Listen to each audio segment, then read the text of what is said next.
आज की मूवी काफ़ी यूनिक और इंटरेस्टिंग है, जिसमें हमें 3 कहानियों को एक साथ दिखाया जाता है, लेकिन हम इसे अलग अलग समझने की कोशिश करेंगे। तो चलते हैं इस मूवी की कहानी की तरफ। इस मूवी की शुरुआत में हमें एक राज्य के राजा और रानी को दिखाया जाता है। राजा अपनी रानी से बहुत प्यार करता था, लेकिन उनकी कोई संतान नहीं थी, जिस वजह से राजा रानी को हमेशा खुश रखने की कोशिश करता था। लेकिन रानी को कोई संतान ना होने की वजह से वो काफ़ी निराश और उदास रहती थी। राजा एक दिन रानी को खुश करने के लिए अपनी सभा में एक सर्कस का आयोजन करवाते हैं, लेकिन उन्हीं सर्कस वालों के बीच एक औरत जो माँ बनने वाली थी, उसे रानी देख लेती है और खुद को संभाल नहीं पाती और वो वहाँ से चली जाती है, जिसके पीछे राजा भी आ जाता है, क्योंकि संतान ना होने की वजह से राजा भी दुखी होता है। लेकिन वो रानी को समझाकर मना लेता है। एक दिन रात में उन दोनों से मिलने एक बूढ़ा आदमी आता है और वो कहता है कि बच्चा पाने के लिए वो उनकी मदद करेगा, लेकिन उसके लिए आप लोगों को बहुत सेक्रीफाइस करना पड़ेगा, जिससे राजा सुन तुरंत मान लेता है। तब बूढ़ा आदमी राजा से बताता है कि इस दुनिया में बैलेंस बहुत ज़रूरी है, क्योंकि जब किसी का जन्म होता है तो कहीं किसी की मृत्यु होती है। इसलिए अगर आप लोगों को संतान चाहिए तो आप दोनों में से किसी एक को अपने जीवन से सेक्रीफाइस करना होगा। जिसे जानते हुए भी राजा रानी को खुश करने के लिए हाँ कर देता है। जिसके बाद वो बूढ़ा आदमी उसी के राज्य में रह रहे एक क्रीचर को मारने के लिए बोलता है और कहता है कि उस क्रीचर का दिल निकालने के बाद उसका दिल एक कुंवारी लड़की को पकाने के लिए देना होगा। जिसके बाद वो दिल अगर रानी खाएंगी तो ज़रूर आप लोगों को एक संतान प्राप्त होगी। उसके अगले ही दिन उस बूढ़े आदमी की बात मानते हुए राजा समुद्र में उस क्रीचर को मारने के लिए चला जाता है, और जब वो क्रीचर सो रहा होता है तभी उस पर राजा अटैक कर देता है, लेकिन वो क्रीचर भी अपनी पूंछ से उसे मार देता है, जिस कारण राजा भी गंभीर रूप से घायल हो जाता है।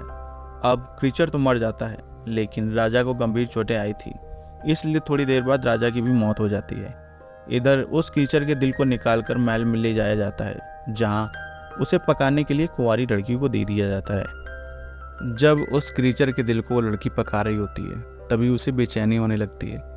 तब हम देखते हैं कि वो लड़की तुरंत गर्भवती हो जाती है, और उस पके हुए दिल को खाने के बाद रानी भी गर्भवती हो जाती है। जिसके बाद रानी और वो लड़की दोनों ही एक साथ एक लड़के को जन्म देती हैं, जहां रानी अपने बच्चे का नाम इलियस रखती है, वहीं दूसरी ओर कुंवारी लड़की उस बच्चे का नाम जोना रखती है।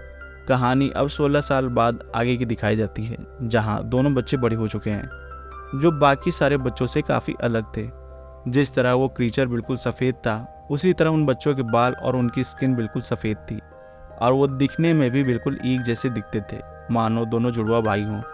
वो जहाँ जाते साथ रहते, क्योंकि वो दोनों बहुत अच्छे दोस्त थे। लेकिन रानी को उन दोनों का साथ रहना बिल्कुल भी पसंद नहीं था, बल्कि इलियस को रानी ने काफ़ी समझाया कि तुम राजकुमार हो, इसलिए तुम नौकरानी के बेटे से दोस्ती नहीं कर सकते। लेकिन इलियस रानी की बात नहीं मानता था। जब एक दिन सैनिक इलियस को ढूंढ रहे थे तो दोनों पानी में जाकर छिप जाते हैं, और हम देखते हैं कि वो दोनों पानी में भी सांस ले सकते हैं। एक दिन वो रानी जोना की माँ को बुलाकर धमकी भी देती है कि अगर जोना को इलियस से मिलने से नहीं रोका तो वो उन दोनों को राज्य से निकाल देगी। लेकिन इतना कुछ हो जाने के बाद भी वो दोनों मिलना नहीं बंद करते हैं। एक दिन खेल खेल में जोना इलियस के कपड़े पहनकर महल में घूम रहा होता है। रानी जोना को इलियस समझकर अपने पास बुलाती है, लेकिन रानी उसके शरीर से आ रही महक से पहचान लेती है कि ये इलियस नहीं, जोना है। जब जोना सीक्रेट रास्ते से महल से बाहर जा रहा होता है तो रानी उस पर हमला कर देती है, लेकिन जोना किसी तरह बच जाता है।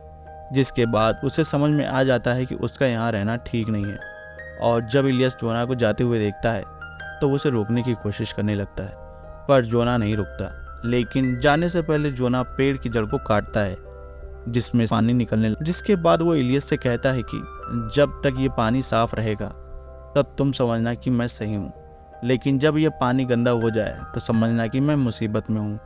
अब जोना को गए हुए काफ़ी समय हो गया था, लेकिन इलियस हर रोज़ उस पानी को चेक करता।